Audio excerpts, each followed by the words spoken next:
Okay, let's see. Welcome, everyone. I'm calling to order the Beacon Hill Architectural Commission public hearing at 5:04 p.m. on December 18th, 2025. This is the December 2025 hearing of the Beacon Hill Architectural Commission. My name is Mark Kiefer. I'm the chair, and I'm joined by fellow commissioners, Commission Vice Chair Arian Allen, along with Commissioners Feingold, Jackson, and Steele. Sandy, I understand you need to leave at 6, so Yeah. I'm gonna do my level best to get us out of here before then. This could be a record for the shortest hearing, if we can manage it. So let's see. Today, the commission will be holding a public hearing to review applications in accordance with the Commonwealth of Massachusetts executive order suspending certain provisions of the open meeting law, including the subsequent amendments. We're conducting this meeting online, that is over Zoom. To ensure public access to deliberations of the Beacon Hill Architectural Commission, the public may access this call through telephone and video conferencing, aka Zoom. As you may have heard, or if you just joined, the hearing is being recorded. All further conversations between commissioners should be audible to the public in attendance until the hearing has adjourned. And at this point, we always like to acknowledge any members of the media or public officials who may be present. I see Dan Murphy from the Beacon Hill Times. Welcome, Dan. Thanks for joining. Anyone else? Looks like a short list because we got a short agenda. So I don't believe so. We'll certainly acknowledge you. If there are others and we've missed you, forgive us in advance. Members of the public will have an opportunity to ask questions and provide public comment on applications and discussions.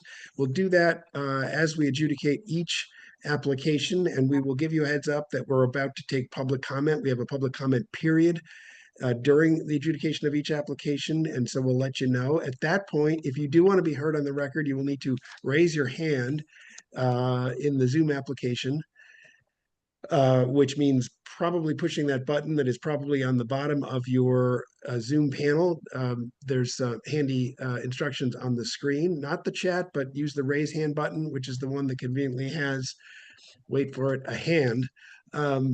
And Nick will call on you and unmute you in turn.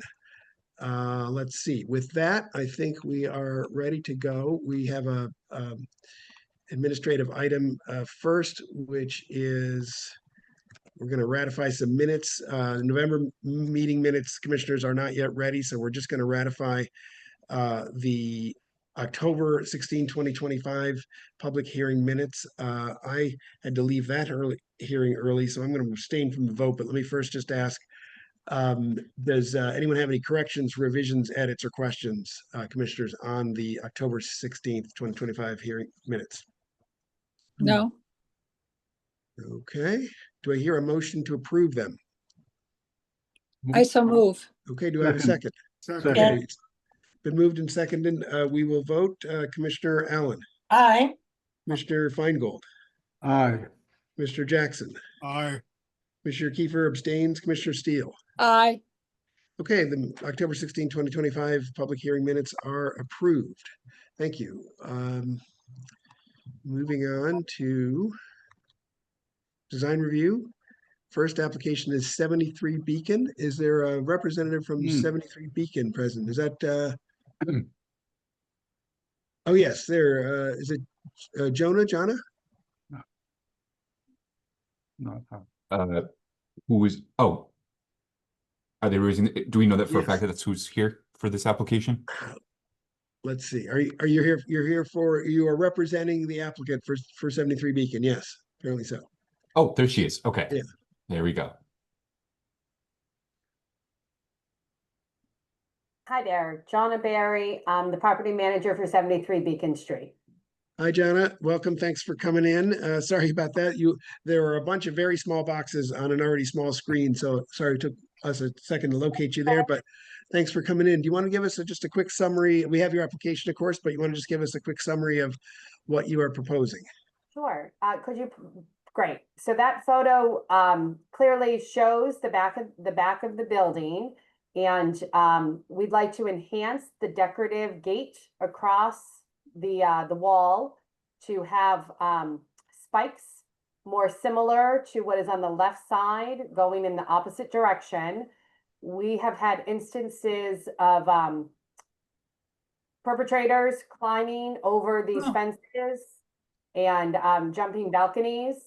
So from a safety perspective, we're looking to enhance the decorative steel to make it less safe to be climbing up and over. Subtle. Okay, so this is just so to orient ourselves here, Jana. This is showing the addition of the, let's just call them the spikes. I realize they look like spikes from this perspective, but they're curved at the top. So what we see there, the decorative, let's call it a fence. It's a short decorative fence is already there. And so what's proposed is just the part above that. Is that correct? That is correct. And this Yeah, is Nick just showed us a photograph of the existing condition. By the way, commissioners, bear in mind, it's a Beacon Street address, but the subject portion of the property is backing up to Byron Street, which is a private way, pardon me. So as pertains to our jurisdiction, what's relevant is what can be seen from River Street, which Nick is very nicely showing us now from the Google Maps. So it is at some remove, about 4 houses down from the boundary of the public way, which is that line right at the bottom of the screen here. So you can see it, but it's pretty far away. So we're just talking about adding these, let's again, just call them spikes for the moment, at the top of the decorative fence. Is that right, Jana? that is correct. Okay. And then if we can go back to, there it is. Yeah, so that's what's there now. And they're about as tall as what's there now, right? Which is pretty short. Correct. Well, we would be Okay. adding on to the existing, there we go. So the existing iron with no without the cap. And then we're calling the addition is the iron spikes added to the top of the iron panels. Okay, and so they curve toward the street. We see them in profile on the right. Yes. Okay, and then let's see, just one more quick question on how they're attached to the existing fence. The iron worker will attach them to the existing steel. By soldering, right? Yes. Okay, so it just literally sits right on top there. There's not like a decorative cap that you're removing and replacing Yeah. with this. No. Okay, very simple. Okay, very good. The existing decorative cap. Pardon me? We're adding on to the existing Got it. decorative cap. Okay, so the existing fence literally doesn't change at all. It just sits right on top. Great. Okay. Let's see, commissioners, any other clarifying questions as for what is proposed here? No, I could, based upon the street view, we can barely see it, and I'm thinking if those spikes are added, even just on peripheral, you won't really be able to detect it. Yeah, it's going to be hard to notice, I think. Yeah, By the way, there is a version of this that is much taller, a few blocks down. I don't know if you can see it in the Google Maps view, but spikes of just exactly this nature that are larger. If we can go back to the Google Maps. Are they in Cleaver Place? No, I think it's on Byron, about Oh, 4 it is. down. Okay. And The Google truck did not go down Byron, so this is right. The trees in the way, but anyway, so yeah, it's kind of, yeah, it's a little hard to see, but that's okay. okay, let's see. So why don't we go ahead and by the way, just again for context, this is sort of the low spot in the rear wall portion of these properties, right? It's which is I guess unfortunately what may have given rise to the problem in the first place. Yeah, the fencing is taller on either side. There's a building that's taller on either side. So that's, if you're going to climb over, that's where you're going to attempt it, I suppose. Okay, let's go ahead and take public comment. And again, if you want to be heard on the record, raise your hand in the Zoom using the button at the bottom of your Zoom panel, and Nick will call on you and unmute you in turn. Okay, first up we have is Rochelle. Rochelle, go ahead. Beacon House Civic Association, we oppose this application as the proposed spikes are a new iron feature not compatible with the 1928 English Regency property and thus do not satisfy guideline H2 for ironwork. Current examples of ironwork in the district are pictured below in our document.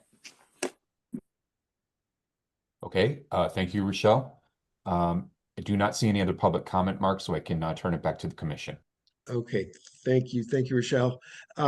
So yeah, I think the concern here is as pertains to the style of these things.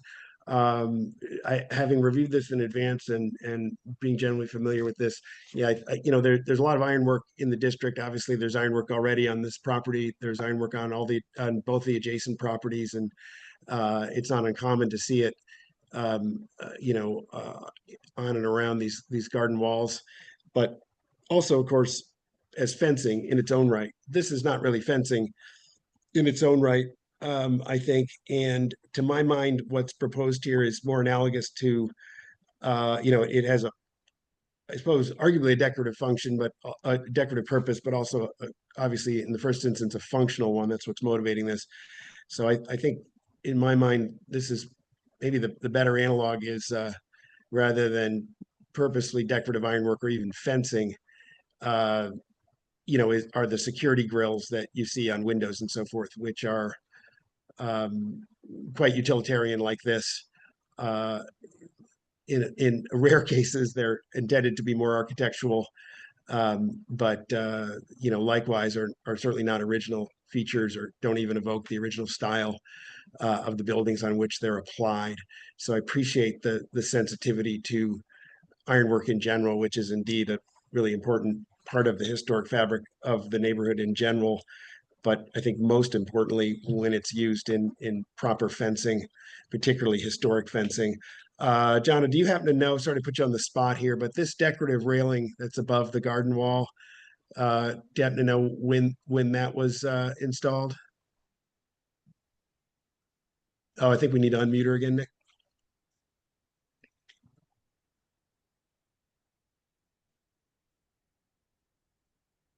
There we go. I'm sorry, the question is, when was the decorative railing? Yeah, do you just happen to know that? I don't. The current owners bought this property in about 22, 23 timeframe. The building was gut restoration. Right. Iron was on it prior to the restoration that was done in around 2022. Okay. So Thanks. it was taken down during the restoration for preservation and put back up. So Oh, I see. So it was there, but we don't know when when it would have been originally installed, right? Was being restored. Right. Okay. Well, I guess all to say, and Nick, you've looked at this, and your recommendation is approval, right? You're not necessarily concerned with the trying to be too deliberate in the stylistic presentation of this. No, it's a secondary facade. So it's my opinion that I think this is fine, especially given the purview of the commission is so far away. So I think I'm okay with it. I do know that just confirming that this metalwork did exist during the application, I think around 2021, and it was covered in vine. So I think that's why it wasn't visible. Unfortunately, though, I don't have a date as to when this was installed as to whether or not it's original, but that's all the information I could locate. Yeah, I mean, in any case, it is being preserved in its entirety. Whatever we want to call it, appliance that's being put on the top is removable, of course. So I just wondered, I was just trying to get a sense for if there was a basis for really being concerned about a kind of stylistic purity with respect to this. But if it was from scratch, maybe putting in a new fence in its entirety that would include some kind of security spikes, maybe I might be more concerned about that, but I don't think I am in this case. Commissioners, any dissenting views in that regard? No, I was gonna motion to approve. Okay. But I mean, am I too early to say that? Nope. No, you are not. But if anyone else has a dissenting view, hearing I'll none. second it. Okay. Go ahead and make a motion, Aaron. A motion to approve it as proposed. Okay. And is that a second, Sandy? Yep. Okay, we will vote. Commissioner Allen, Aye. Commissioner Feingold, Aye. Commissioner Jackson, Aye. Commissioner Kiefer votes aye, Commissioner Steele. Aye. Okay, very good. The motion is approved, which means the application is approved. So Rana, you'll get, Jonna, pardon me, you will get a letter from Nick, just summarizing our determination. If you have any questions, please follow up with him directly. And thank you very much for coming in. Thank you very much. I appreciate it. Thanks. Okay, next is 4 Lime Street. Let's see, is there a representative from 4 Lime Street present? I think it's John. Just double check. John or Josh? Josh won't be here. He said he's gonna have his rep Oh. come. Okay, John, oh, there at the bottom. Yeah, Yes, 4 Lime, is there a representative from 4 Lime present? just gonna double check.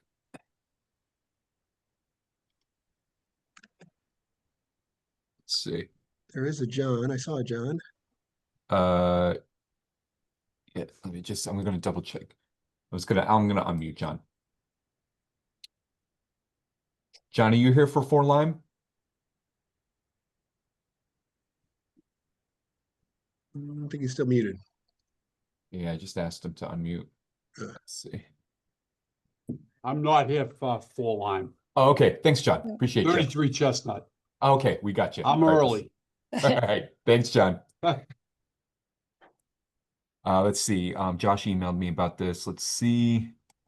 It's colors, right? Yeah, Okay. He just said he would have his contractor come. If let me just see. let's see, who else is that? Again, one more time, if you are here for 4 Lime Street, could you please raise your hand in the Zoom so we can find you and Nick can unmute you? Would you try and give them a call, Nick? I don't have a number to call, Sarah. Okay. I know it's not Josh.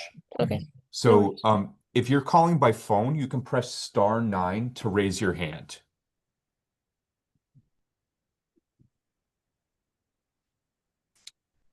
Oh, there's Patricia. Mhm. Patricia, do you know anything? I think that it would be Tim Pingree. Okay. Do you Oh, see? the architect. Yes.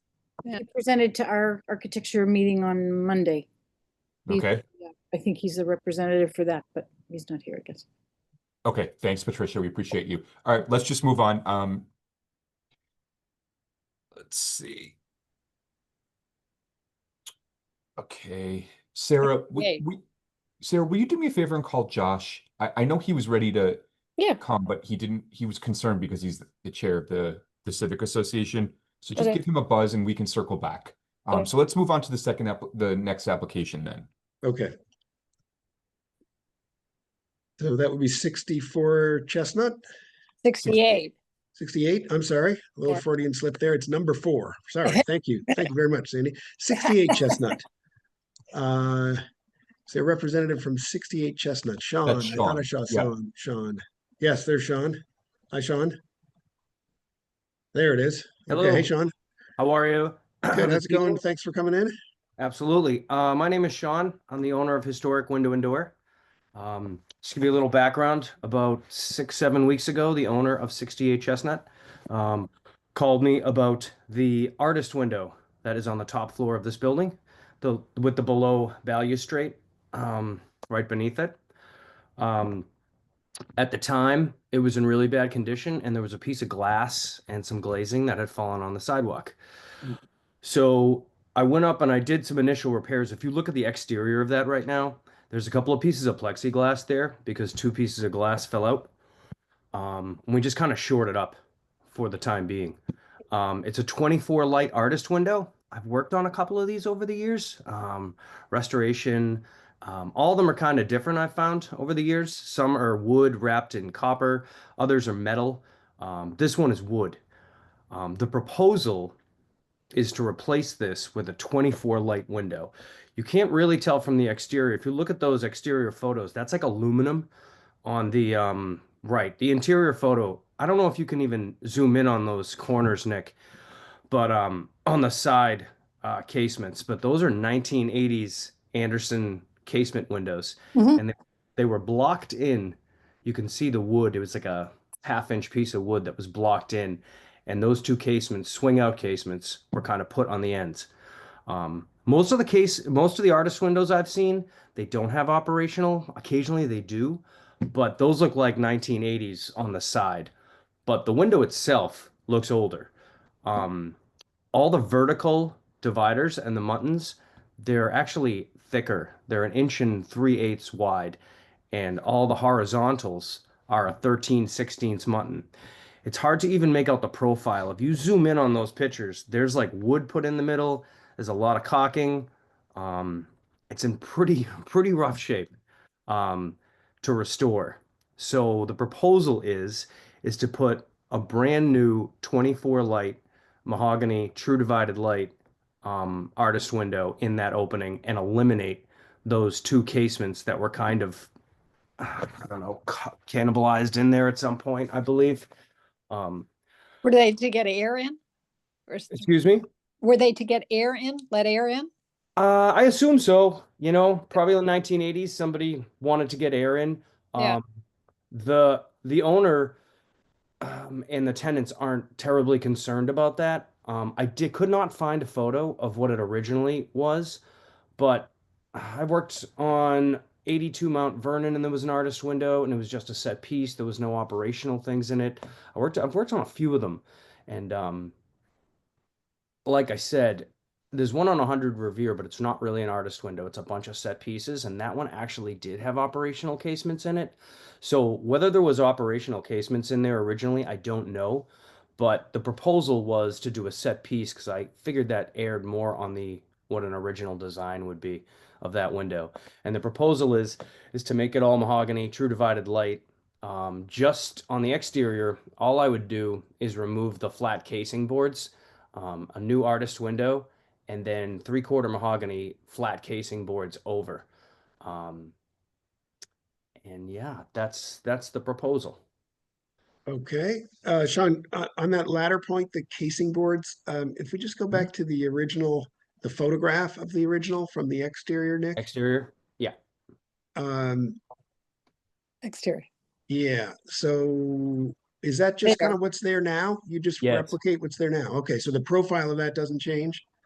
No, just what's there now is just flat casing boards that are 3/4, and they just go around with just a miter cut at the top on each side, and that's Yeah, it. see And that, they right, just- okay. Yeah. And But then, these, the new ones, are they going to be painted black or like these are? Correct. I mean, they'll look a little better, but yeah, they'll all be Yeah, painted with gloss okay. black. All right.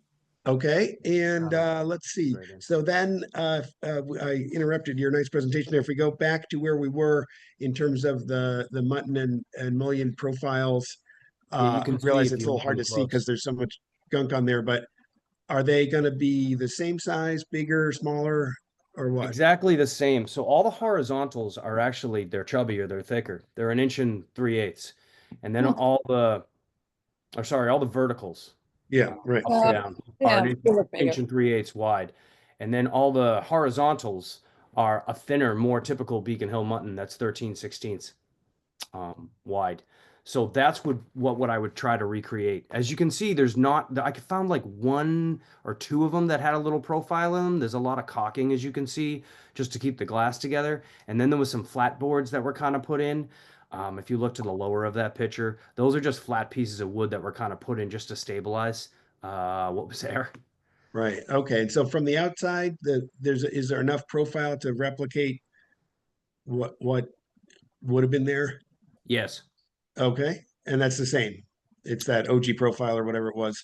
Yeah, that's more of a typical mutton you'd see on a 6/6, like, Yeah. 1880s kind of Beacon Hill window. Are you proposing to have insulating glass? Yes, Okay, but it's clear. correct. Okay, and is that you can do that with what's the profile there because they're so big already? Right, I can do it with a 13/16 anyways. I have a ultra low profile black aluminum air spacer. I can do it on a 13/16, but also on the 1 3/8 inches. But if you Yeah. look at the 1 3/8 inches, the wood stem would actually be thicker on the outside than on the 13/16. Yeah, that's what I'm getting at. That the you're able to use the same dimensions with insulated glass because they're pretty thick to begin with. Correct. And then I would widen the wood stem from 3/16 to like 5/8 on the verticals. And then that way from the exterior, it would be all the glazing bead would be identical all the way around, even though the mutton isn't. Hmm. So the effective profile of the thing when you see it would be the same, you're saying? Correct. Yeah, right. Will it be painted or natural wood? Paint it. Painted. That's why I asked about the black. Yes. I would propose to paint it the same color it is now, which would be semi-gloss black. Okay, very good. So let's see. And so just to sum up, it's one giant window. Just yeah. And the above window, we're not touching. That's the one with Right. kind of the chicken wire glass. I Yeah. think that's from like the 40s or 50s. We're not going to touch Right. this one. Okay. Okay, very good. Let's take public comment, then we'll just we can resolve any further questions after that. If you want to be heard on the record, please raise your hand in the Zoom using the button at the bottom of your Zoom panel. Nick will unmute you and call on you in turn. Okay, first up we have is Rochelle. Rochelle, go ahead. Beacon Hill Civic Association, we oppose this application as submitted, as documentation has not been provided demonstrating the historic windows as beyond repair to satisfy guideline D1. That's the end of comment. I have a question. Is the interior shape profile of the mutton in purview? Is it what, Rochelle? The interior profile of the mutton, so not the exterior face, the interior side. Is that What in about it? Oh, is it in- in our purview? No, I mean, I think as a practical matter, this is, what is it, fourth floor, Sean? From It the is. street. The plan is to recreate it in kind, though. Yeah. If you look at like the third page on my shop drawing, it'll show the difference between the muttons. Yeah. So we'll see how it's. Excuse me, Rochelle, I didn't hear why the Civic Association objects to this. What, can you repeat it? Your voice was strange. Yeah, sorry.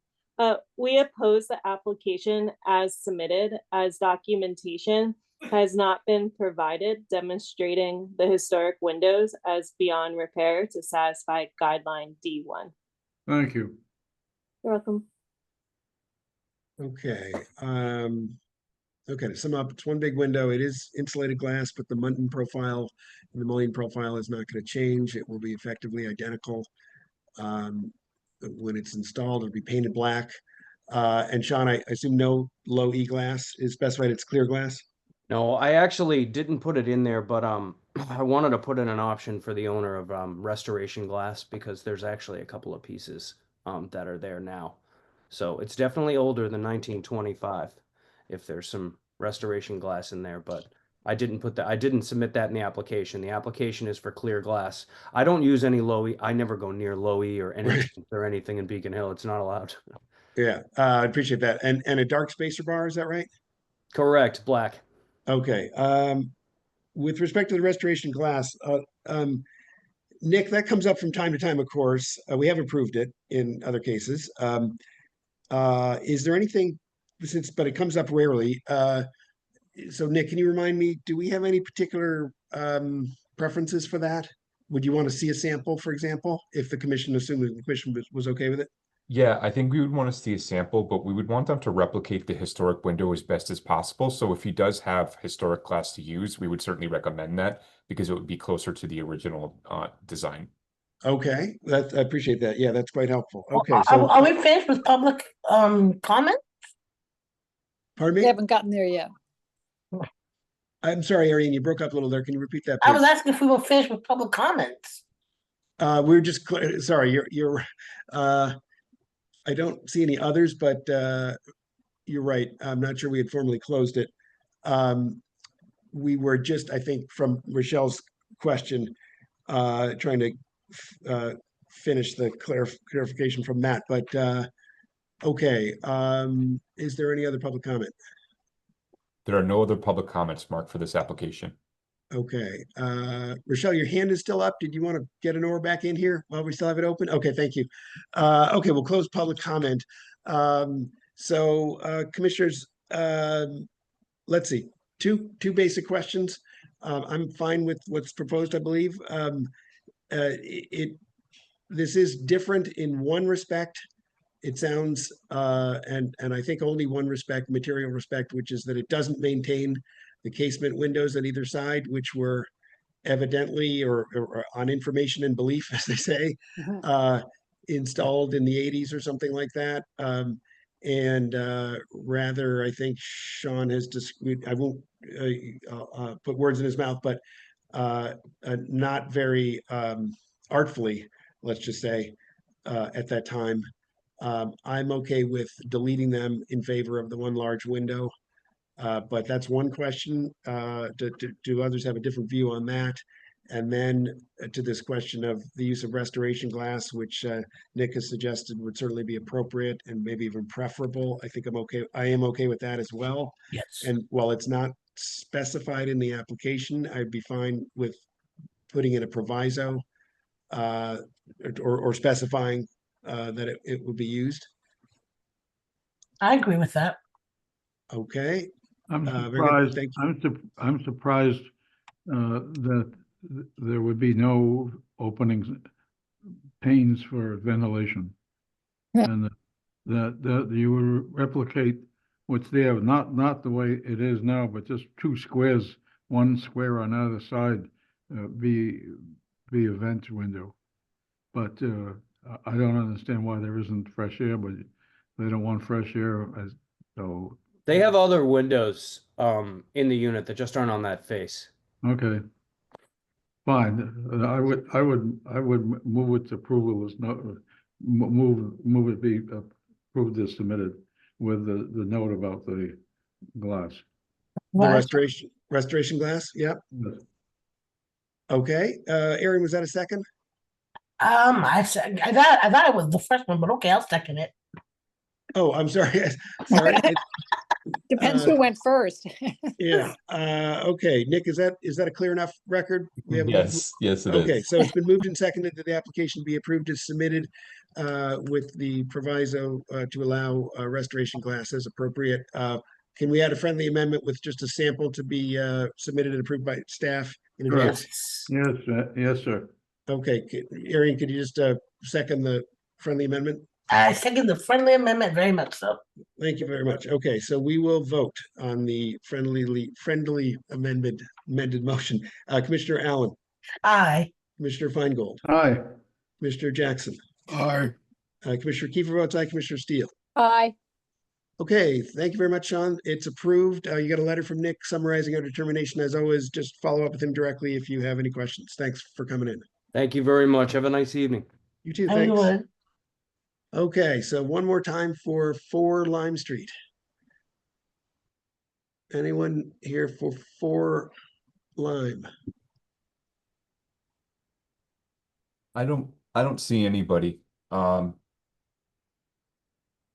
Okay. Well, all right. We tried, and Sarah Yeah. called Josh and was unable to get an answer. So I think we did our best. Okay, appreciate it. Thanks, Sarah. Moving on to administrative review. Commissioners, any questions, comments, recusals for the administrative review items?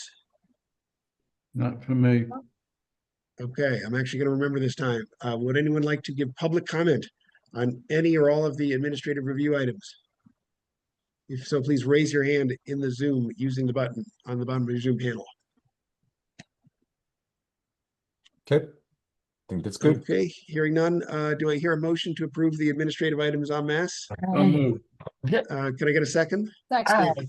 Okay, it's been moved in second. We'll vote Commissioner Allen, Aye. Commissioner Feingold, Aye. Commissioner Jackson, Aye. Commissioner Kiefer votes aye, Commissioner Steele. Aye. Okay, administrative items are approved. Thank you. Okay, staff updates, Nick. Okay, I'll be as brief as possible. So we are reaching the end of the year here. So just to give the commission some information in terms of numbers and elements that we've processed this year. So in the calendar year 2025, the Beacon Hill Architectural Commission has reviewed 223 applications, which is a little bit less than last year, but I would imagine that has to do with the changing economy, we'll say.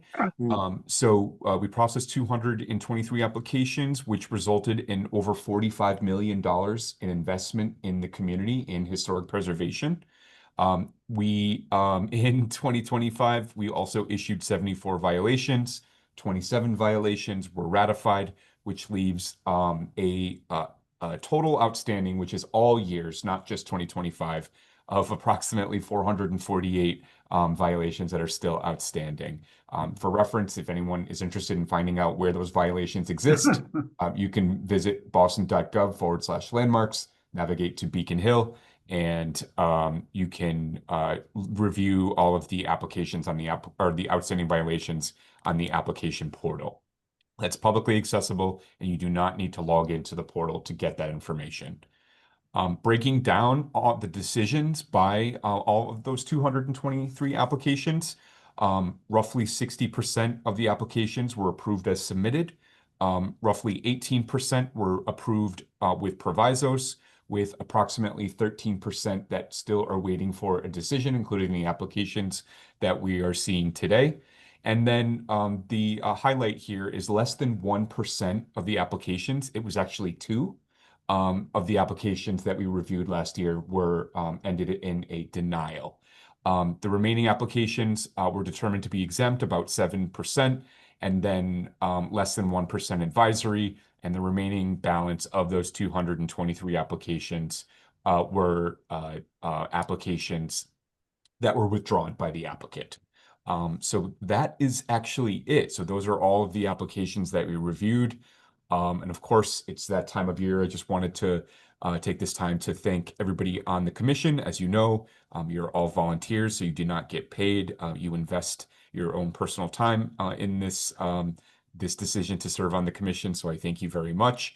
I also thank the Beacon Hill Civic Association for being such great partners and in everything that they do in supporting our work here at the Beacon Hill Architectural Commission. So, Mark, that's all the updates that I have for staff updates. I don't know if you wanted to include anything to that.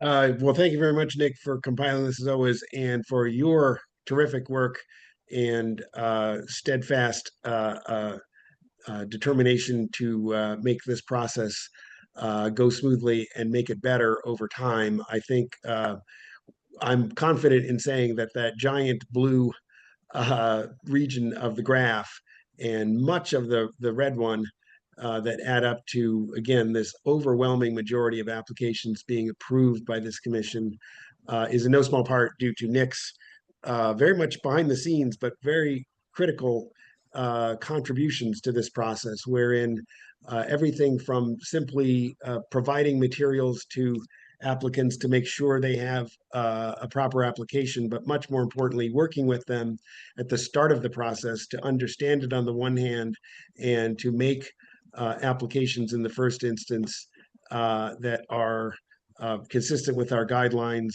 are consistent with the spirit and the letter of the enabling legislation, and just generally things that are going to have a pretty good chance of being approved by this commission, because together with Nick, the applicant has worked to find a sensitive, historically and architecturally appropriate solution for their needs. And so Nick is the unsung hero of this process, so it's nice to recognize him and this year end with this terrific result.